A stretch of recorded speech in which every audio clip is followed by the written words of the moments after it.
हम देखने जा रहे हैं 1971 इंडिया vs पाकिस्तान वार। अच्छा, इस पे हमने एक वीडियो देखा जिसके नीचे मोस्टली यही कमेंट्स आ रहे थे कि आपने खान सर का वीडियो नहीं देखा। खान सर का वीडियो देखें, इसमें तो सही डिटेल नहीं बताई गई, इसमें तो काफ़ी कुछ मिसिंग है। अच्छा, वो वीडियो भी जब हमने देखा था ना, मैंने एक बात बोली थी, हमें भी मतलब पढ़ाया जाता है 1970 वार के बारे में, तो इसको इतनी डिटेल से नहीं बताया जाता। हमें बस ये पढ़ाया जाता है कि ये जंग जो है ना हम हार गए थे, ऐसे नहीं। यही पढ़ाया जाता है ना, और कहा जाता है कि वो एक जिस तरह से बुक्स में हमारे में लिखा होता है कि धोखा हुआ था, हमारे साथ भारत ने साथ दे दिया था, बांग्लादेश हमारा वो क्या कहते हैं भड़काया था, टुकड़ा हो गया हमारा, पता नहीं किस तरह से कहते हैं। तो वो बुक्स में लिखा होता है ना, तो मतलब इतने डिटेल में इस वार के बारे में नहीं बताया जाता पाक स्टडी के अंदर। तो आज खान सर का वीडियो हम देखने जा रहे हैं, डिटेल से पता चलेगा कि भी हुआ क्या था इस बार में। तो जल्दी से इस वीडियो को स्टार्ट कर लेते हैं, देखते हैं। माय नेम इज साद खान, जय हिंद। सबसे पहले एक वार्निंग भैया, पाकिस्तान के लोग इस वीडियो को न देखें तो ही अच्छा है, क्योंकि इस वीडियो में हम बताएंगे कि कैसे हमारे भारत के वीर सिपाहियों ने 2 सैनिकों ने मिलकर पाकिस्तान के 93,000 फौजियों को घुटने टेका दिया था और दुनिया का सबसे बड़ा हार हुआ था और भारत के 2 सैनिक मारे गए थे लोंगेवाला में। हम इस वीडियो में बताएंगे कैसे PNS गाजी को डुबा दिया गया। ये भी बताएंगे कि चाइना पाकिस्तान का इतना बड़ा दोस्त बनता है, लेकिन 1971 में क्यों नहीं बचा पाया, न चाइना बचा पाया और न ही अमेरिका बचा पाया। इस वीडियो में हम A to Z बातें करेंगे। अगर आप इस वीडियो को कंप्लीट देख लेते हैं तो कोई भी पाकिस्तानी की हैसियत नहीं होगी कि आपसे आंखें मिला सके, इसलिए इस वीडियो को देखते रहिएगा। यदि आप राष्ट्रवादी, अगर आप भारतीय हैं तो ही इस वीडियो को देखें। पाकिस्तानी और बाहर के चाइनीज वगैरह लोग इस वीडियो को न देखें, ये उनके लिए एक तरह का वार्निंग है, क्योंकि इसमें हम भारतीय सेना के हर उस वीर गाथा को बताएंगे जो एक हर भारतीय सुनना चाहता है। A to Z उस बातों को बताएंगे। पाकिस्तानी इस वीडियो को क्यों ना देखें, तो भैया आप देख लीजिए यहाँ क्यों ना देखें, क्योंकि हम आज चर्चा करने वाले हैं इसकी, और इसका नक्शा किससे मैच करता है आप देख रहे हैं। If you don't believe then go on Google. भाई किससे मैच करता है तो आप तो समझ में आ गया, भाई बुरा नहीं मानिएगा आप लोग। ध्यान से समझिए, जब भारत पाकिस्तान का विभाजन हुआ तो उसी समय पाकिस्तान 2 भाग में था। एक इधर वाला जो एरिया है इसे हम लोग कहते थे पश्चिमी पाकिस्तान, जो मेन पाकिस्तान का एरिया है। और ये जो आज आप बांग्लादेश देख रहे हैं, ये बांग्लादेश नहीं था, बल्कि ये उस वक्त पूर्वी पाकिस्तान था। पूर्वी पाकिस्तान के लोग बंगाली भाषा को बोलते थे। पाकिस्तान के लोग इन लोगों को बड़ा भद्दे मजाक करके बोलते थे, कहते तुम लोग गधे हो, कुछ नहीं जानते हो, किसी काम लायक नहीं हो, यूजलेस हो लोग, तुम लोग छोटे हो, काले हो, मतलब उल्टा सीधा मजाक कर रहे थे। पश्चिमी पाकिस्तान के लोग इधर के लोगों को पसंद नहीं करते थे। हो गया नहले पे दाला 1970 में। 1970 में इस पूर्वी पाकिस्तान के शेख मुजीबुर रहमान चुनाव जीत गए और वो यहाँ के प्रधानमंत्री के पद के चुनाव जीत गए। अब यहाँ की आर्मी ने क्या किया, उनको शपथ ही नहीं दिला रहे थे। इसलिए 70 के चुनाव जीतने के बाद शेख मुजीबुर रहमान जब देखे कि ऐसा है, तो उन्होंने अपना भाषण दिया 7 मार्च को और कहा कि अब हम इस पूर्वी पाकिस्तान को एक अलग देश बनाएंगे जिसका नाम रहेगा बांग्लादेश। इस भाषण की वजह से आर्मी ने, पाकिस्तान की आर्मी ने 25 मार्च 1971 को गिरफ्तार करके अब पश्चिमी पाकिस्तान में अरेस्ट करके बंदी बनाकर रख दिया और यहाँ पर जुल्म करना चालू कर दिया। कहाँ पर भाई, तो पूर्वी बंगाल में, पूर्वी पाकिस्तान में, पूर्वी बंगाल में नहीं, पूर्वी पाकिस्तान में इन्होंने जुल्म करना चालू कर दिया। शेख मुजीबुर रहमान के गिरफ्तारी के विरोध में यहाँ मुक्ति वाहिनी नाम कर एक विद्रोही गुट तैयार हो गया था, लेकिन पाकिस्तान के, पश्चिमी पाकिस्तान के लोगों ने इस पूर्वी पाकिस्तान पे इतना भयानक जुल्म किया कि इस पूर्वी पाकिस्तान में, इस पश्चिमी पाकिस्तान के लोगों ने यहाँ पर 30 लाख लोगों को कटवा दिया। 30 लाख लोगों को कटवा दिया। 4 लाख महिलाओं का बलात्कार कर दिया। अपने देश के 4 लाख औरतों का रेप किया यहाँ पे। इतना भयानक वो दृश्य है कि अगर हम उसको YouTube पे दिखा देंगे ना, तो YouTube हमारे ऊपर क्लेम करेगा, भैया आप ये सब इतने भयानक दृश्य नहीं दिखा सकते। आप अंदाजा लगाइए इनकी क्रूरता का। ये अपने देश पर इतना भयानक जुल्म कर रहे हैं, इतना भयानक जुल्म किया इन लोगों ने कि शेख मुजीबुर रहमान की गिरफ्तारी के बाद इस जुल्म का नतीजा ये हुआ कि अप्रैल 1971 तक भारत में यहाँ से लोग भाग के आ गए कि भैया हम जिंदा रहेंगे तब तो, और यहाँ 10 लाख लोग भारत में आ गए शरण लेने कि भैया हमको बचाइए। तो इंदिरा गांधी जानती थी कि जब तक यहाँ शांति नहीं होगा तब तक ये लोग वापस नहीं जा सकते थे, और शांति का एक ही था कि यहाँ पे घुस के इनको मारा जाए ताकि ये पश्चिमी पाकिस्तान वाले लोग यहाँ पर सुधर सके। तो इंदिरा गांधी ने इसके लिए बात की जनरल फील्ड मार्शल मानेकशॉ से। उन्होंने सेना प्रमुख मानेकशॉ से कहा, सैम मानेकशॉ से, कि आप अभी युद्ध कीजिए, हम आदेश देते हैं आप अभी युद्ध कीजिए बांग्लादेश पे, हम अपने पड़ोसियों को इस तरह मरते नहीं छोड़ेंगे, आप इस पे हमला कीजिए। उस समय ये पूर्वी पाकिस्तान था। मानेकशॉ ने कहा कि ना, हम हमला नहीं करेंगे। कही अरे क्यों? कहा कि आप महीना देख रही हैं, अप्रैल का महीना है, अप्रैल के महीने का मतलब बरसात का दिन सर पे है, और बरसात के समय पूरब का हाल क्या होता है, एकदम भयानक बाढ़ आ जाती है। और उन्होंने एग्जाम्पल भी दिया कि सिकंदर की फौज भी हाथी लेके आई थी और कीचड़ में फंस गई थी, कि अगर यहाँ हम लड़ जाते हैं तो यहाँ बरसात रहेगा, हम यहाँ उलझ जाएंगे, ये एरिया सूखा रहेगा, चाइना का ऊपर से एरिया सूखा रहेगा, ये हमला कर देंगे, हमको 3 ओर से लड़ाई लड़ना पड़ेगा। मानेकशॉ ने इंदिरा गांधी से कहा कि आप 2-3 काम कर लीजिए। कब तक के लिए? कि नवंबर तक हम लोग युद्ध नहीं करेंगे, लेकिन अप्रैल से नवंबर के बीच में हम अपने सैनिकों को इस एरिया में लड़ने के लिए ट्रेनिंग दे सकते हैं, मुक्ति वाहिनी, उसको हम ट्रेनिंग दे सकते हैं। और इसी में 1971 में हमारी जो थी भारत और रूस की एक समझौता पर हस्ताक्षर हो गया। अब हम लोगों ने पाकिस्तान को एक बारूद के ढेर पर बैठा दिया था। इंतजार था तो इस बात का कि उस बारूद में एक चिंगारी की और तब पाकिस्तान तबाह हो जाता। इत्तेफाक देखिए, उस बारूद के ढेर पर खुद चिंगारी जलाई पाकिस्तान ने। कैसे? तो समझिए कैसे। हम लोग का था कि इधर हम लोग ऑफेंसिव हो जाएंगे, मतलब इधर भयानक हमलावर हो जाएंगे, और इधर हम लोग डिफेंसिव रहेंगे, मतलब इधर कम हमला करेंगे, ताकि हम लोग का मेन मकसद पाकिस्तान से युद्ध नहीं था।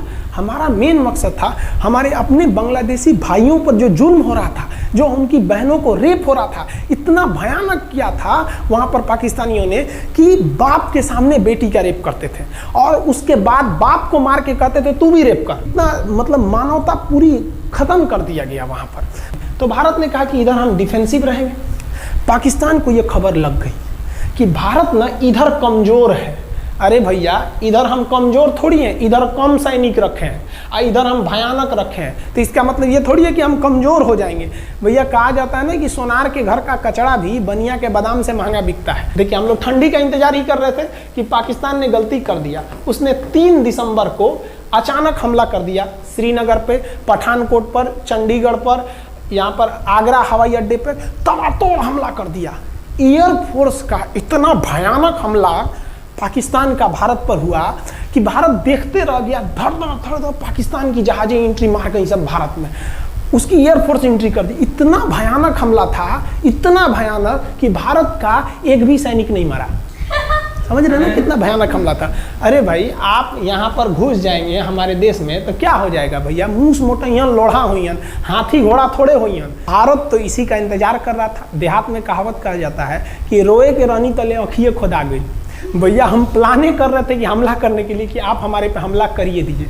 अब विश्व का भी दबाव नहीं आएगा हमारे ऊपर कि भैया हमला तो आपने किया है, अब हम लोग छोड़ेंगे नहीं। भारत एकदम दृढ़ निश्चय कर लिया। इसी बीच पाकिस्तान को एक खतरनाक खबर लग गई। क्या थी खबर भाई?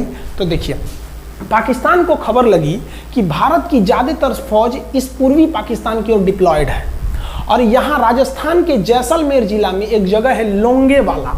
उस लोंगेवाला में केवल और केवल 120 फौजी हैं। और अगर पाकिस्तान ने सोचा कि 120 फौजियों को हम रातों रात मार देते हैं तो उस समय एयरफोर्स रात में लड़ाई नहीं कर सकती थी, इसलिए इन्होंने लोंगेवाला में एंट्री मार दी। पूरी भयानक टैंक लेकर, फौज लेकर, इन्फेंट्री लेकर, और उसको वो लोग लोंगेवाला में घुसने के लिए चल दिए। और लोंगेवाला में भारत के पास केवल 120 सिपाही थे, केवल 120, और उन पर वो हजारों की संख्या में टूट पड़े। लेकिन घबराना नहीं चाहिए, क्योंकि चींटियां तादाद में कितनी भी क्यों ना हो जाएं, गन्ना घसीट के नहीं ले जा सकती हैं। लोंगेवाला में जो ड्यूटी थी उस समय कुलदीप सिंह चांदपुरी जी का। कुलदीप सिंह चांदपुरी सरदार हैं, आप देखे होंगे बॉर्डर मूवी में इनका रोल सनी देओल ने किया है। अब ये कुलदीप सिंह, ये भैया पंजाबी सिख, अब ये लोग 1.25 लाख से नीचे कुछ सोचते ही नहीं है। चिड़िया नू में बाज लड़ावा, गिदड़ नू में शेर बनावा, और 1.25 लाख नू एक लड़ावा, तब गोविंद सिंह नाम रखावा। खबर आया कि आपसे जो लड़ने आ रहे हैं ना पाकिस्तान की ओर से, वो ब्रिगेडियर तारिक मीर आ रहा है। उसके पास टैंक है, 2800 फौज है, और बहुत ही तेज रफ्तार से आ रहा है। आपके पास केवल 120 जवान है कुलदीप सिंह। आप पीछे हट जाइए, आप पीछे हट जाइए, क्योंकि आपको हम ना, आप बहादुर हैं इसमें नो डाउट, लेकिन आप कैसे लड़िएगा उतनी भयानक फौज के पास से। यहाँ उन्होंने कहा खालसा सिख नहीं हट सकते, हम दिखा देंगे कि हम 120 भी उन पर क्या पड़ेंगे, भारी पड़ेंगे। इनके पास ना ही टैंक को उड़ाने के लिए कोई संसाधन थे, टैंक को मारने के लिए एक जीप पर लगा हुआ छोटा सा तोप था, और इनके पास 3 ठो माइंस लगे थे। माइंस समझते हैं आप लोग, टैंक जो होता है ना बम, उसको उड़ाने के लिए माइंस लगाए जाते हैं। तो देखिए ध्यान से, ये है माइंस, ये माइंस होते हैं। इस पर अगर टैंक चढ़ता है ना तो टैंक ब्लास्ट कर जाता है। तब इन्होंने दिमाग लगाया, इन्होंने क्या किया, जो खाली रेगिस्तान था ना उसमें ना आगे की ओर 3 ठो ओरिजिनल माइंस को लगा दिया, और जो खाना खाने वाला टिफिन होता है ना 4 खंदे वाला, इसे उस टिफिन को इन लोगों ने रातों रात ना बिछा दिया ऐसे लाइन से। देखिए लाइन से पाकिस्तान की टैंक आई तो शुरुआत में तो भैया ओरिजिनल माइंस था, धड़ाम से लगा, पाकिस्तान की टैंक उड़ गई। पाकिस्तान का एक टैंक उड़ा, फिर दूसरा उड़ा, तीसरा उड़ा, पाकिस्तानी एकदम डर गए सब। ब्रिगेडियर तारिक मीर कहें कि भैया यहाँ तो माइंस लगा के रखा है इन लोगों ने, एक काम करो इंजीनियरों को बुलाओ, पूरा माइंस निकालो। अब ब्रिगेडियर जो हमारे मेजर कुलदीप सिंह थे, ये जानते थे कि बाबू अगर हम तुमको रात भर रोक दिए ना तो सुबह हमारी एयरफोर्स आएगी, तुमको जिंदा नहीं छोड़ेगी। इसलिए इन्होंने पूरा टिफिन बिछाया था। इन पाकिस्तानियों ने 6 घंटे लगा दिए उनको निकालने में। इंजीनियर आते थे तो डर के मारे टिफिन निकालते थे, अरे बाप रे बाप, और टिफिन में तो ईंटा पत्थर भर देते थे और डर के ले जाते, अरे भागो भागो भागो, माइंस है। इसको लगाते लगाते इन लोगों ने पूरी रात बिता दी। 3 बज गया, 3 बजे इनको पूरा सन्नाटा दिखा कि भैया ये तो टिफिन है, ये रेगिस्तान में ये तो टिफिन है। अब उन्होंने कहा कि आदेश दिया कि हमला करो। तो कुलदीप सिंह जो थे चांदपुरी, उन्होंने बालू के बीच में ऐसे गड्ढे बना रखे थे और अपने फौजियों को ना 2 किलोमीटर एरिया में बिछा दिया था, एक उधर एक इधर एक इधर। तो चारों ओर से फायरिंग होती थी। पाकिस्तानियों को लगी ना कि भैया हमको गलत इंफॉर्मेशन मिल गया है, 120 को मिल के ऐसे थोड़े मारेगा सब। सोच रहा उधर से गोली इधर से गोली, धड़ाधड़ बम गोला दारू सब चल रहा है यहाँ पर, इतना भयानक कहीं कोई 120 आदमी मिल के ऐसे मारता है? नहीं भाई, इतना भयानक ऐसे सुनसान एरिया में कहाँ से कौन मार रहा है, एकदम तबाही मचा दिया। कुलदीप सिंह चांदपुरी ने क्या तबाही मचाया था आप देखना चाहते हैं तो देखिए उन लोगों ने क्या तबाही मचाया था। ये है पाकिस्तान का टैंक, ये धज्जी उड़ गया था टैंक का, थुथुर तूर दिया इसका यहाँ पे। ये देखिए टैंक का, पाकिस्तानी देख रहे हैं कि भैया सब चक्का उक्का फेंका गया। बताइए ये चांदपुरी साहब कैसा करना चाहिए? ये कोई वीडियो गेम खेल रहे हैं? मार के धज्जी उड़ा दिया। अरे पाकिस्तान बच्चा है, अपने बच्चा है, बिगड़ गया, आराम से मारिए। ऐसे एकदम धज्जी उड़ा दिए हैं बेचारा सबको। पाकिस्तान के टैंक को धज्जी उड़ा के उस पर भारतीय सैनिक खड़ा होकर फोटो खिंचवा रहा था। फोटो खींच, उस समय सेल्फी नहीं था ना, आगे से फोटो खींचना, फोटो खींच, यहाँ पे आने वाली पीढ़ियों को ये प्रेरणा देगी। बताइए इतना सुंदर गाड़ी लेके आया था पाकिस्तान मारने के लिए, हाँ बेचारा ऐसे मारा जाता है? हाँ अरे ब्रिगेड मेजर साहब आप भी, बच्चा है, बच्चा को थोड़ा आराम से मारिए। देखिए इसका थोबड़ा बिगाड़ दिया गाड़ी का। ओहो, ऐसे नहीं मारना चाहिए, लेकिन क्या कीजिएगा, बच्चा बिगड़ जाता है तो धोना ही पड़ता है। ये हाल कर दिया रात भर में। सोचिए रात में इतना बुरा मारा, दिन में दिखता तो पूछ डाल रहा पूरा। एकदम भयानक तबाही मचा दिया मेजर कुलदीप सिंह चांदपुरी ने। इनके आगे कौन खड़े थे? ब्रिगेडियर पाकिस्तान के ब्रिगेडियर साहब को कहने लगी भैया ये तो बहुत बुरा मार रहा है सब। तब तक हो गया सुबह, और सुबह के वक्त हमारे जो हंटर जहाज थे, उस समय जो जहाजें थी वो हंटर जहाज थी। ये हंटर जहाजें रात में नहीं उड़ सकती थी, लेकिन दिन में उड़ सकती थी। रात भर तक कुलदीप सिंह चांदपुरी ने ऐसा कूचा पाकिस्तानियों को, इतना कूच दिया कि भोर हुआ तो बाकी का कसर पूरा कर दिया हमारे हंटर विमानों ने। ये हंटर विमान जब आए सब तो इतना भयानक तबाही मचाए सब पाकिस्तान के जहाज़ों का कि आप हुलिया देखेंगे ना, पाकिस्तान के टैंक का ऐसे पड़ गया। ये सब टैंक पूरा तबाह हो गया है, सब पूरी तरह ध्वस्त हो गया इतनी भयानक युद्ध में। 3 तारीख को पाकिस्तान ने हमले की शुरुआत की और ये 4 तारीख का शकल देखिए पाकिस्तान का। इतना भयानक धज्जी उड़ा दिया पाकिस्तान का जिसका कोई हद नहीं।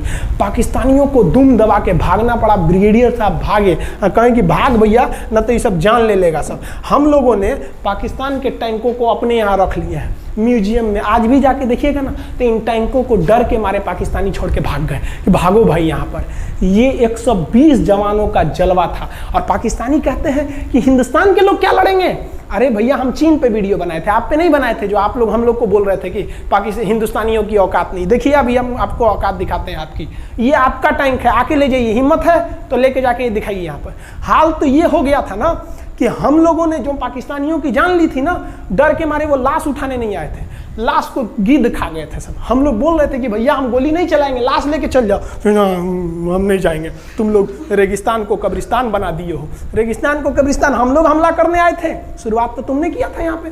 तो ये गिद्ध खाए थे सब, सफाई उफाई का काम ये किए थे सब। अब पाकिस्तान हम लोग को धमकी देता है, आज भी वो नहीं सुधरे हैं। आज भी हमने जो चाइना पे वीडियो बनाया था उस पर वो हमको धमकी देता है कि भारत की आर्मी कुछ नहीं कर सकती। अरे भैया आप सोचिएगा भी मत, अभी के समय में तो मत सोचिएगा। जानते हैं क्यों? देख लीजिए इधर अभी कौन बैठा है भारत में, समझ में आ रहा है? आप लोग तो पहले पाकिस्तान वाले लोग इस बात पर रिसर्च कीजिए कि इनमें ज़्यादा खतरनाक कौन है आपके लिए। हमको तो यही ज़्यादा खतरनाक लगते हैं भाई, समझ में आया आप लोग को? तो अभी देखिए ध्यान से, यहाँ पर पाकिस्तान ने जो हार हुई थी लोंगेवाला में, ये हार में पाकिस्तान की तो कमर टूटी और पाकिस्तान का पूरा मनोबल टूट गया कि ससुरा 120 गो मिल के ऐसे कैसे धो दिया सब। बताइए इतना भयानक धोया जाता है। तो ये शुरुआत तो इन्होंने किया 3 तारीख को, 4 तारीख को हमने धो दिया। अब बचा नेवी कहे कि भैया आर्मी को मौका दिए, एयरफोर्स को मौका दिए, रात में आर्मी धोई, सुबह में एयरफोर्स धोई, हम नहीं धोएंगे क्या? हम भी धोएंगे। नेवी कब पहुंची? 5 दिसंबर 1971 को कराची पहुंच गई। और कराची में जब पहुंची ना तो कराची को तबाह कर दिया। इतना भयानक बम्बार्डमेंट किया कराची पर कि कई दिन तक कराची बंदरगाह पर आग लगा था। और कराची बंदरगाह को तो उन्होंने ऐसा धज्जी उड़ाया जिसे लग रहा था सिंधु सभ्यता बना दिया उनको। तो पाकिस्तान की, पश्चिमी पाकिस्तान का कमर टूट गया। पाकिस्तान वालों ने कहा कि ससुरा सब बोल रहा था कि हम इधर डिफेंसिव है, यानी ज़्यादा हमला नहीं करेंगे, ज़्यादा हमला इधर करेंगे। ससुरा इधर कैसे मार रहा होगा सब, अभी इधर भी बताते हैं कैसे मारा सब। ये कराची पहुंच गया। आप देखेंगे क्या हाल किया था सब कराची पे। कराची में जब मारा गया था ना इन पाकिस्तानियों को, तो ये पाकिस्तानी भाग गए थे सब ग्वादर में। ये ग्वादर भाग गए, अभी इनसे ग्वादर भी जाने वाला है, पूरा राज्य चला जाएगा इनसे, बलूचिस्तान। छुप के गए थे लोग ग्वादर बंदरगाह पे। अगर हम झूठ बोल रहे हो तो आप खुद पता कीजिएगा अपने यहाँ के इतिहास में भाई। हिंदुस्तान ये ग्वादर बंदरगाह पे छुप गए थे सब। आप देखिए कराची का क्या हाल हुआ था उस समय, हमारे एयर नेवी ने क्या हाल किया था। पाकिस्तान का जितना जहाज बस मिल जाए कि भैया ये जहाज किसका है, तो भैया जब पता चले कि भैया ये जहाज पाकिस्तान का है, ये हाल हो जा रहा था जहाज का। यहाँ देख लीजिए इनका पूरा ध्वस्त का। भैया ऐसे मारा जाता है? हाँ, अरे भाई बच्चा को बच्चा की तरह मारना चाहिए। इंडिया की नेवी ने भी हद कर दिया। बताइए इस तरह मारा जाता है? हाँ, यहाँ देख लीजिए पूरा का पूरा धज्जी उड़ा दिया इन लोगों को। अरे भाई बच्चा है, बिगड़ गया है तो थोड़ा सा आराम से ना मारिएगा, कि देख रहे हैं इस तरह से मारा पूरा पाकिस्तान के। कराची बंदरगाह उड़ गया। तो पाकिस्तान का तो इधर से तो पूरा का पूरा धज्जी उड़ा दिया। अभी शुरुआत हुए युद्ध के केवल 2 दिन हुए हैं, आप दिल थाम के रखिए, अभी युद्ध लंबा चलने वाला है। 3 दिसंबर को स्टार्ट किए, 4 दिसंबर को हम लोग लोंगेवाला धो दिए, अब 5 दिसंबर को कराची। अब पाकिस्तान ने ना भारतीयों को तबाह करने के लिए, भारत का सबसे खतरनाक जहाज था INS विक्रांत। INS विक्रांत को बर्बाद करने के लिए ना इसने यहाँ से भेज दिया INS PNS गाजी को। गाजी एक पनडुब्बी थी, उसको आदेश दिया गया कि जाके मार के आओ। किसको? विक्रांत को। क्योंकि अगर विक्रांत जहाज डूब जाता तो वाकई उस समय हमको युद्ध जीतने में बहुत दिक्कत आ जाती। तो ये गाजी कैसे डूबा, इसको हम लोग एगो खराब जहाज से मार दिए। तो अब इधर समझते हैं कि जब उधर इतना भयानक धोए हैं तो इधर कितना बुरा धोए होंगे, इसको बारे में हम लोग समझते हैं। भारतीय सेना अब पूरब की ओर क्या क्या काम की, इसको ध्यान से समझिए। ये मुक्ति वाहिनी जो थी बांग्लादेश की, वो अंदर ही पाकिस्तानी फौजियों को मार रही थी गली कुची में दौड़ा दौड़ा के, क्योंकि इन पाकिस्तानी फौजियों ने वहां पर रेप किया, मर्डर किया। और इनका साथ दे रही थी इधर से हमारी इंडियन आर्मी और ऊपर से हमारा एयरफोर्स। ये तबाह कर दिए थे, इनको भागने के लिए भी जगह नहीं था। और इसी में इनका सबसे बड़ा सरदर्द बन गया था इंडियन नेवी, क्योंकि इनको जो मदद थी, देखिए ये पूर्वी पाकिस्तान है, इनको मदद जब भी मिलेगी तो इधर से ही मिलेगा। अब बताइए यहाँ से तो कोई जाएगा नहीं, बेवकूफ़ भी नहीं होगा जो इधर से मदद करने जाएगा। रास्ते में ही एयरफोर्स मार के गिरा देती थी, ट्रक वगैरह जाएगा नहीं, तो नेवी से ये इन लोग मदद देते थे। भैया यहाँ पे जो इनके फौजी लड़ रहे थे उनको खाना पीना भी खत्म हो गया था। अब इनको बर्बाद कर दिया भारत। INS विक्रांत, INS विक्रांत उस समय का बहुत बड़ा जहाज था इस साउथ एशिया के देशों का। और यहाँ से उस इतना बड़ा जहाज था कि उसके ऊपर से लड़ाकू जहाजें उड़ती थी। वो एयरफोर्स यहाँ से भी बम मारता था, मिसाइलें मारता था, ऊपर से लड़ाकू जहाजें और हेलीकॉप्टर छोड़ देता था। जो ताकि मुक्ति वाहिनी को कोई दिक्कत ना है। मुक्ति वाहिनी मारती थी और आर्मी पूरी तरह से उसने यहाँ से हमारा विक्रांत ने चटगांव बंदरगाह को तबाह कर दिया। अब बांग्लादेश का देखिएगा वर्तमान में, उस समय तो पूर्वी पाकिस्तान था, ये चटगांव उस समय पाकिस्तानी आर्मी नेवी का एक बहुत बड़ा केंद्र था। इधर हम लोग ने उड़ा दिया कराची, इधर उड़ा दिया हम लोग ने चटगांव। अब मुक्ति वाहिनी को कोई खास दिक्कत नहीं आ रहा था। अब पाकिस्तान ने कहा कि हर हाल में इस विक्रांत को बर्बाद करो। देखिए ये विक्रांत है, विक्रांत जहाज जो था इस पे से इसके ऊपर देखिए आपको लड़ाकू जहाजें दिखेगी। पीएनएस गाजी को क्या आदेश दिया गया था भाई कि तुमको जाना है और इस विक्रांत को बंगाल की खाड़ी में जाने के बाद इसी में डुबा देना है। अब पाकिस्तान वालों का इतना दिन तो अच्छा था नहीं, भारतीय खुफिया एजेंसी को पता चल गया कि पाकिस्तान की पनडुब्बी वो समुद्र के अंदर अंदर चलती है, उसको साइलेंट किलर कहा जाता है। पाकिस्तान की पनडुब्बी चल दी है पश्चिमी पाकिस्तान से बंगाल की खाड़ी की ओर, ये अरब सागर से बंगाल की खाड़ी की ओर चल दिया। अब विक्रांत को बचाना हर हाल में जरूरी था, इसलिए हम लोग विक्रांत को छुपा दिए, मतलब थोड़ा सेफ्टी दे के रखने लगे। और इस पीएनएस गाजी जो था, पीएनएस गाजी को देखेंगे, पीएनएस का मतलब था पाकिस्तानी नेवल शिप, पीएनएस गाजी, ये मारने आ गया किसको? विक्रांत को। इस पीएनएस गाजी को अगर कोई मार के डुबा सकता था तो वो था आईएनएस राजपूत। लेकिन ये जो आईएनएस राजपूत आप इमेज में देख रहे हैं, ये उस समय समस्या क्या था इस आईएनएस राजपूत के साथ, क्योंकि इसके इंजन में कुछ खराबी आ गई थी और ये बिगड़ गया था, और बिगड़ के इसको विशाखापट्टनम पे बनाया जा रहा था, रिपेयर किया जा रहा था, इंजन ही गड़बड़ हो गया था। तो भारतीयों का यहीं पे दिमाग काम आया। भारतीयों ने सोचा क्यों ना हम पीएनएस गाजी को खुद बुला के लाएं, कहाँ पर? विशाखापट्टनम पे। तो लोगों ने कहा कि भैया ये आएगा विशाखापट्टनम में, कि आओ आईएनएस राजपूत हमको मार दो। तो कहा कि नहीं, देखिए कैसे आएगा। भारतीयों को पता था कि हिंदुस्तान में पाकिस्तानियों के कुछ ना कुछ जासूस होंगे और वो पाकिस्तान को पल पल की खबर दे रहे होंगे। भारतीयों ने क्या किया, आईएनएस विक्रांत के जितने भी अधिकारी थे उनसे कहा कि आप लोग अपने अपने घर फ़ोन कीजिए कि हम विशाखापट्टनम आ रहे हैं, तुम लोग हमको छुट्टी मिला है, विशाखापट्टनम में 10 दिन रुकेंगे, हमारे लिए तुम लोग खाना पीना अच्छा से बनाओ। लड़कों से उन लोगों को खबर खिला दिया। विशाखापट्टनम में जितने मछुआरे थे उनको कहा गया कि आप लोग हट जाइए, बहुत बड़ा जहाज आने वाला है, बहुत बड़ा जहाज विक्रांत आ रहा है, यहाँ पे आप लोग खाली कर दीजिए, आईएनएस विक्रांत आ रहा है। यहाँ पर क्या किया गया, ऑर्डर दिया गया, बहुत सारे फल सब्जी अंडा ब्रेड, कि भैया ये इतने बड़े जहाज के लिए जा रहा है, 6 महीने का खाना चाहिए। ये खबर आग की तरफ फैल गई पाकिस्तानियों को, और पाकिस्तान में खबर लग गई कि भैया आईएनएस विक्रांत यहाँ नहीं है, आईएनएस विक्रांत विशाखापट्टनम पे है। अरे बकलोलवा, विशाखापट्टनम पर पीएनएस गाजी की मौत यमराज इंतजार कर रहा था आईएनएस राजपूत। ये गधा जो था पीएनएस गाजी, ये मुड़ गया किधर की ओर? विशाखापट्टनम की ओर। और विशाखापट्टनम पर चुपचाप शांति से खड़ा हुआ जहाज आईएनएस राजपूत इंतजार कर रहा था, तो पानी के अंदर अंदर आओ। ये अभी बाहर निकला हुआ है, पानी के अंदर रहती है। और फिर आईएनएस राजपूत देखा कि ये आ रहे हैं, वो आईएनएस राजपूत को मारता कि इससे पहले ही आईएनएस राजपूत मार के तबाह कर दिया पीएनएस गाजी को। पीएनएस गाजी पर को डूबने के बाद पाकिस्तान को बहुत बड़ा सदमा लग गया। पाकिस्तान को यह एहसास हो गया कि अब हम कभी नहीं जीत सकते हैं, क्योंकि ये पीएनएस गाजी अमेरिका से खरीदा हुआ एक बहुत ही शक्तिशाली पनडुब्बी थी जिसे कोई डुबा नहीं सकता था, और हम लोगों ने उसको इस जहाज से डुबाया जो जहाज खराब हो चुका था, जिसका इंजन खराब था। भारतीय सेना का मोराल पूरे 7वें आसमान पर था और पाकिस्तानी दिन पर दिन बर्बाद हो रहे थे। अब पाकिस्तानियों को लगा अब क्या करेंगे, तो पाकिस्तानियों ने अमेरिका में फ़ोन किया, भैया आप कुछ कीजिए। तो अमेरिका ने ना यूएनओ में मुद्दा उठा दिया, यूनाइटेड नेशन ऑर्गेनाइजेशन, इसकी जो सिक्योरिटी काउंसिल है, सुरक्षा परिषद, इसमें कह दिया पूर्वी पाकिस्तान पर जुल्म कर रहा है, मार रहा है। तो रसिया उस समय हमारा साथ दिया, कहा कि तू देर जानता है जुल्म कर रहा है, भारत जो कर रहा है सही कर रहा है, हम इस प्रस्ताव के खिलाफ में वीटो करते हैं। वीटो अगर कोई देश, 5 देश को वीटो है, इस पर अलग चर्चा करेंगे, अगर किसी ने वीटो कर दिया तो वो प्रस्ताव रद्द हो जाता है। तो पाकिस्तान की एक और उम्मीद यहाँ पर अपना दम तोड़ दी। अब पाकिस्तान कहा अमेरिका से कि भैया आप ही हमको बचा लीजिए। तो अमेरिका ना पाकिस्तान की ओर से भारत पर हमला करने के लिए अपना सबसे खतरनाक जहाज भेज दिया, 7वां बेड़ा। देखेंगे 7वां बेड़ा को, अगर इतना भयानक था 7वां बेड़ा, ये अमेरिका का साथ अकेले चलता ही नहीं था, इतनी पूरी फौज के साथ, नेवी के साथ चलता था। ये किस लिए आया था? विक्रांत को डुबाने के लिए, और इसका साइज विक्रांत से डबल था, इसके आगे विक्रांत नहीं टिक पाता। अब इंदिरा गांधी भी टेंशन में रह गई, ले तब उस समय इंदिरा गांधी को याद आया कि भैया हमारा एक और तो हम समझौता करके आए हैं, अगर अमेरिका पाकिस्तान का साथ दे सकता है तो रूस से हम भी तो समझौता करके आए हैं। तो भारत ने रूस को कहा कि भैया अमेरिका इतना भयानक 7वां बेड़ा भेज दिया, आप हमारी मदद कीजिए। तो रूस ने कहा टेंशन क्या लेते हो, देखो हम बोलते हैं। रूस ने परमाणु पनडुब्बी भेज दी और रूस ने अपना 40वां बेड़ा भेज दिया। आप देखेंगे ये रूस का 40वां बेड़ा है।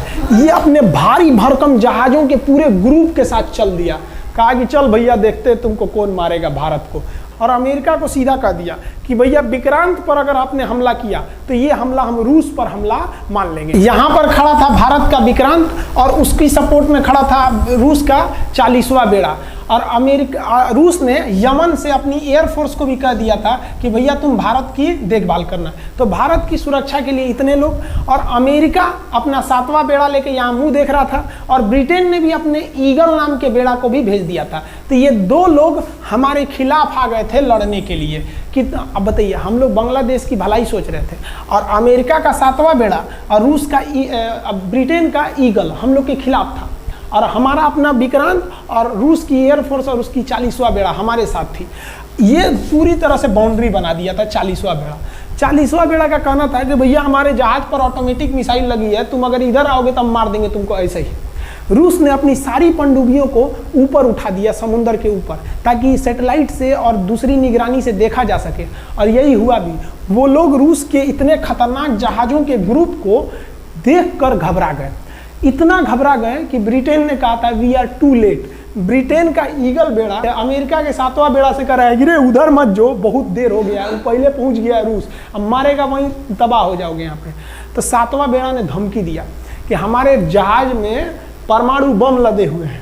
तो 40वां बेड़ा ने रिप्लाई किया था कि हम भी जब चले थे ना तो परमाणु बम लादे के चले थे, और गिनती जब कर रहे थे तो हम भी गिनती किए थे 250 हमारे पास भी परमाणु बम था, लेकिन इतना ज़्यादा था कि सोचे कि कौन गिनेगा, बाद में गिनेंगे, आ जाओ देखते हैं किसके पास कितना है।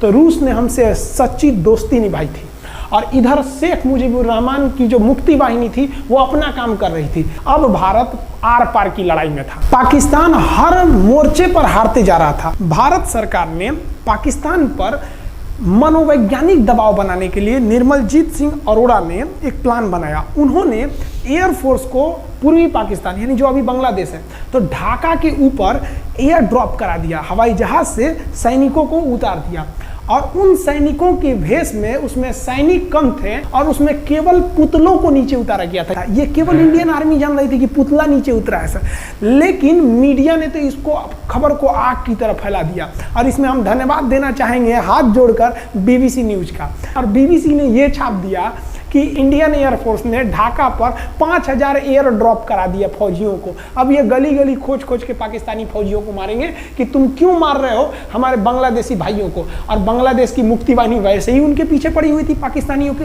अब पाकिस्तानियों का पूरा मनोबल टूट गया, पाकिस्तानी गली गली छुप गए सब। सोचिए, ये पुतला से डर जा रहे थे सब, रियलिटी में ये फौजी नहीं थे, ये पुतला गिराया गया था एयर ड्रॉप करके। अब वो लोग डर के मारे भाग गया यहाँ पर। अब एयरफोर्स ने देखा कि उसके ये छोटे से वैज्ञानिक दबाव का इतना खतरनाक असर पड़ा है। एयरफोर्स ने कहा कि अब एक काम करते हैं, अब आर पार को अब ठोक डालते हैं पाकिस्तान को, अब जो होगा सो देखा जाएगा। एयरफोर्स ने बांग्लादेश के जो गवर्नर थे उनके घर पे हमला कर दिया। अब वो घर में नहीं थे, वो तो बच गए।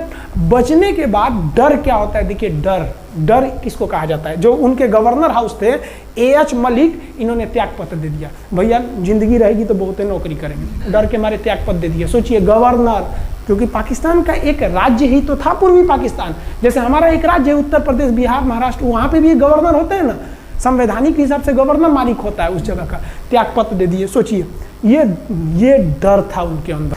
निर्मलजीत सिंह अरोड़ा जो लेफ्टिनेंट जनरल थे, जनरल तो हमारे मानिक शाह थे, लेफ्टिनेंट जनरल थे जिन्हें बांग्लादेश जीतने की जिम्मेदारी दी गई थी, मतलब उसे सुरक्षा करने की जिम्मेदारी दी गई थी। वो पाकिस्तान के लेफ्टिनेंट जनरल नियाजी से बात किए और उन्हें कहे कि हम आपको आधा घंटा का टाइम देते हैं और आप इस आधा घंटा में विचार कीजिए आप सरेंडर करते हैं कि नहीं। अगर आप सरेंडर कर देंगे तो हम आपको गारंटी देते हैं कि आपके सैनिकों को जिंदा रखा जाएगा, और अगर आप हमारी बात को नहीं मानेंगे, देखिए गवर्नर साहब के घर है, कोई ठीक नहीं है, आपके घर पे भी यही हो जाएगा। क्योंकि अगर आप हमारे सामने सरेंडर नहीं करिएगा तो याद रखिए हम अपने हमले को 10 गुना और तेज कर देंगे। और हार तो आप चारों ओर से गए हैं। भारत चाहता था कि जल्दी से जल्दी इस युद्ध को खत्म किया जाए, क्योंकि अब ये अंतर्राष्ट्रीय मैटर हो चुका था। अब अमेरिका अपना नाक पे ले लिया था कि भैया हमारा जहाज मार के गिरा दिया। PNS गाजी उसी की पनडुब्बी थी, वो तो पाकिस्तान को दिया। 7वां बेड़ा को नहीं घुसने दिया, तो अमेरिका की किरकिरी हो रही थी। ब्रिटेन के ईगल को घुसने नहीं दिया, उसकी किरकिरी हो रही थी। और भारत को उस समय लोग कहते कि ये गरीब देश है, अभी आज़ाद हुआ है। 1971 में हमारी यही हाल थी। और सारे लोग कह रहे थे ससुरा हम उसको गरीब समझ रहे थे, रोवा के रख दिया अमेरिका को, हर जगह धो दिया पाकिस्तान को। अब बेचारे नियाजी क्या कर सके। नियाजी को आधे घंटे का टाइम दिया गया। 16 दिसंबर 1971, याद रखिएगा दिन, 16 दिसंबर 1971। ये हमारे इतिहास का 13 दिन के युद्ध में हमने पाकिस्तान को धूल चटा दिया था, क्योंकि 3 दिसंबर को पाकिस्तान ने युद्ध स्टार्ट किया था और 16 दिसंबर को हम लोगों ने जनरल नियाजी से आत्मसमर्पण करवा लिया। और आत्मसमर्पण आप देखना चाहेंगे जनरल नियाजी का। जनरल नियाजी इन्होंने हमारे लेफ्टिनेंट जनरल निर्मलजीत सिंह अरोड़ा के सामने आत्मसमर्पण साइन किया। और साइन करने के बाद बांग्लादेश के ढाका रेस कोर्स में इन्होंने साइन किया और इनकी आंखों में आंसू था। एक देश के सेनापति के लिए इससे शर्म की बात क्या है, जो गिनीज बुक में नाम रिकॉर्ड करा दिया। गिनीज बुक में कैसे? देखिए, पाकिस्तान के लोग हम चाइना के वीडियो बनाए थे, उस पर कमेंट कर रहे थे कि इंडियन आर्मी कुछ नहीं कर सकती। देखो, बांग्लादेश तुम्हारी बहादुरी का जीता जागता उदाहरण है। तुम्हारे यहाँ का 93,000 फौज, सोचिए 93,000 सैनिक पूरी दुनिया में आज तक आत्मसमर्पण नहीं किया। ये 93,000 लोगों ने आत्मसमर्पण कर दिया। देख लीजिए, ये अपना बंदूक फेंक दिए, अपने स्टार नोच के उतार दिया कि भैया हम लीजिए आत्मसमर्पण कर रहे हैं, बेल्ट उतार के दे दिया, अब चलिए जहाँ ले जा रहे हैं, जितना लाठी मारना है हमारी, आत्मसमर्पण। ये वही पाकिस्तान है, याद रखिए। आप याद कीजिए, हमारे 120 सैनिकों ने आपको धूल चटा दिया था लोंगेवाला में। केवल 2 सैनिक मरे थे लोंगेवाला में और पूरी की पूरी आपको भगा दिया था 4 दिसंबर को ही। और आप याद कीजिए, बहुत बहादुर बनते हैं ना। 93,000 फौज आपकी हार के गई है यहाँ से। इतना बड़ा हार दुनिया में आज तक कहीं का नहीं हुआ है। 93,000 सैनिक सरेंडर करके गए हैं भारत के सामने से। क्या बात कीजिएगा आप हमारे सामने। तो ये है, गिनीज बुक में नाम है। ये तो है भैया पाकिस्तान की आर्मी, एक तरह से गिनीज बुक में नाम है ना जी। भले हारने से नाम है तो क्या हुआ, पाकिस्तान के लिए इससे खुशी की बात क्या हो सकती है कि भैया गिनीज बुक के नाम है। अब इन लोगों को जेल में बंद कर दिया गया। बाद में हम लोगों ने इन्हें छोड़ भी दिया था। और इस सरेंडर के बाद बांग्लादेश की जो मुक्ति वाहिनी थी, उसके चेहरे पर यह मुस्कान थी कि बांग्लादेश अब स्वतंत्र हो गया। ढाका इंदिरा गांधी का स्टेटमेंट था, ढाका स्वतंत्र राजधानी है स्वतंत्र बांग्लादेश की। ये खुशी थी बांग्लादेशियों के चेहरे पर, जिनकी बहनों की इज्जत आबरू लूट ली गई थी उन्हीं देश के फौजियों के द्वारा। जिनके ये जो नियाजी थे, जब इन्हें लेफ्टिनेंट गवर्नर बना के भेजा गया था बांग्लादेश में, तो ये नहीं पूछे थे कि बांग्लादेश का स्थिति क्या है। ये पूछे थे कि जिन लड़कियों का रेप हुआ है वो कहाँ है, सब दिखाओ तो, मतलब ये भी जाके करेंगे। ये हाल था। ये इनके चेहरे पर मुस्कुराहट थी। बाद फिर मुजीबुर रहमान को पाकिस्तान से स्वतंत्र कराया गया। भारत ने जो अपना वादा किया था कि शेख मुजीबुर रहमान को स्वतंत्र करेंगे, बांग्लादेश को स्वतंत्रता दिलाएंगे, उनके अधिकारों के लिए लड़ेंगे, भारत ने अपने वादा को पूरा किया। आज शेख मुजीबुर रहमान की बेटी शेख हसीना बांग्लादेश की कमान संभाले हुई हैं। शेख हसीना, जब हमको याद है जब वो भारत आई थी तो एयरपोर्ट पे, तो मोदी जी एयरपोर्ट पर रिसीव करने गए थे, जबकि ऐसा नहीं होता है।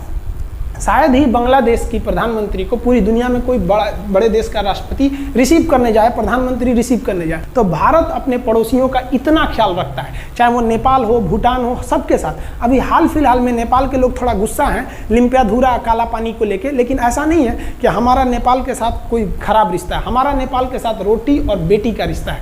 बांग्लादेशियों के साथ हमारा बहुत ही अच्छा संबंध रहा है। आज हमारे बांग्लादेश के साथ बहुत ही मधुर संबंध है। और बांग्लादेश को जो पाकिस्तान के लोग कहते थे ये किसी काम लायक नहीं है, ये वाले भाई लोग पाकिस्तान से आगे निकल गए। आज इनका मलमल का कपड़ा, जूट और पाम ऑयल पूरी दुनिया में फेमस है। जहाज़ों की मरम्मत में, मतलब जहाज के रिपेयरिंग में बहुत आगे निकले हैं बांग्लादेश के लोग। आई होप आप समझ गए होंगे। इस युद्ध के बाद अगर भारत चाहता तो भारत पाकिस्तान के पश्चिमी भाग को भी कब्जा कर लेता, क्योंकि यहाँ तो हम लोग हराए ही थे। उनके 93,000 फौज तो हम लोग जिंदा पकड़ लिए थे। हम उन्हीं को कह देते बंदूक लगा के कि कश्मीर खाली करो, हमारा यहाँ से वापस जाओ। लेकिन बावजूद हमने इंसानियत दिखाई थी पाकिस्तान के ऊपर। इसका बदला ये पाकिस्तान ने हमें क्या दिया पता है?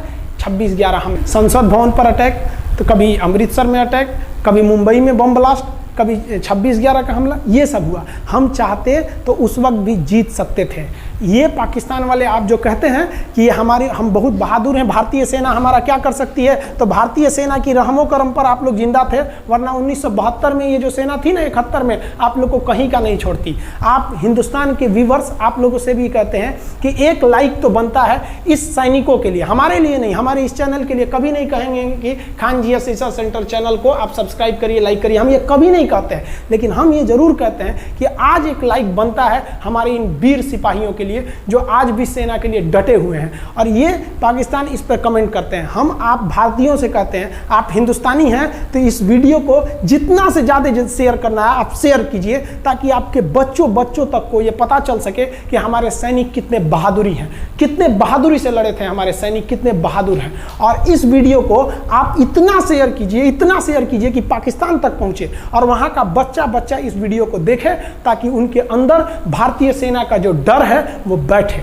ये डर जरूरी है उनके अंदर, ये डर उनकी हड्डियों तक जाना चाहिए। और हाँ, कोई भी देश के हो, हर देश को अपने सैनिकों के लिए सम्मान करना चाहिए। हम ये कोई मनगढ़ंत कहानी नहीं बताएं, हम अपने सैनिकों की वीर गाथा बताएं जो A to Z अक्षरशः सही चीजें हैं। समझ में आया? आप इस वीडियो को देख रहे हैं तो मेरे साथ बोलिए आप लोग, भारत माता की जय। पाकिस्तान के युद्ध का जो हम सीरीज बना रहे हैं, आज 71 का युद्ध बढ़ाएं, हम आपको कल 1948 का युद्ध बता देंगे, 65 की लड़ाई में वीर अब्दुल हमीद ने जो बहादुरी दिखाई, फिर आपको 84 का सियाचिन, 99 का करगिल और 62 की चाइना युद्ध के बारे में भी बता देंगे। याद रखिएगा, चाइनीज और पाकिस्तानी इस वीडियो को डिसलाइक जरूर करेंगे, आप उन पर भारी पड़िएगा। ये वीडियो आप संभाल के रखिएगा, अपनी पीढ़ियों को दिखाइएगा कि हमारी सेना कितनी बहादुर थी। एक सैल्यूट हम अपने वीर जवानों के लिए। जय हिंद। हम बहुत ही सौभाग्यशाली हैं जो ऊपर वाले ने हमें हिंदुस्तानी बनाया। I proud to be Indian. जय हिंद। काफी इंफॉर्मेटिव वीडियो थी। खान सर ने जिस तरह से इतनी मतलब हमें इतनी चीजों को एनालाइज करके बताया है ना। वैसे खान सर मतलब चीज़ों को खोद के बताते हैं तो काफ़ी चीज़ें जो है ना क्लियर हो जाती हैं जो पता नहीं होती। उन्होंने एक वीर गाथा बताई इंडियन आर्मी की और पाकिस्तानी आर्मी की बुज़दिली बताई। यार बुज़दिली कहेंगे हम, मतलब इतनी ज़्यादा जो सैनिक थे उन्होंने सरेंडर कर दिया, भले वो शहीद हो जाते लेकिन सिलेंडर ना देते, भले हार जाते जो भी है, लेकिन वो लड़ी गलत काम पे ले रहे थे। ये तो है ना, देखिए ना वो कौन सा सच्चाई है, अच्छाई के लिए लड़ रहे थे। वो जब सही नहीं लड़ रहे थे तो यही होना था लास्ट में। एंड पे जो बुरा काम करता है उसका नतीजा बुरा ही होता है। मतलब गलत करोगे तो गलत फिर मिलेगा ना। मतलब ये चीज सोच के भी बंदा थरथरा जाए कि मतलब इसके पीछे की इतना डीप जो रियलिटी है वो मोस्टली हम में से पाकिस्तानियों को पता ही नहीं है। एक्सप्लेन करके बताया नहीं जाता जितने इस वीडियो में हर एक पॉइंट क्लियर करके जिसने एक्सप्लेन किया। अब ये जो सारी चीजें हैं वो मतलब यार मतलब इतना ज्यादा जुल्म किया ना पाकिस्तानी आर्मी ने, मतलब क्यों किया? वैसे सोचने की बात है, मेरा तो दिमाग ही चकरा जाता है कि मतलब अभी वो भी तो अपनी कंट्री के लोग थे ना, एक्सेप्ट नहीं करता ना।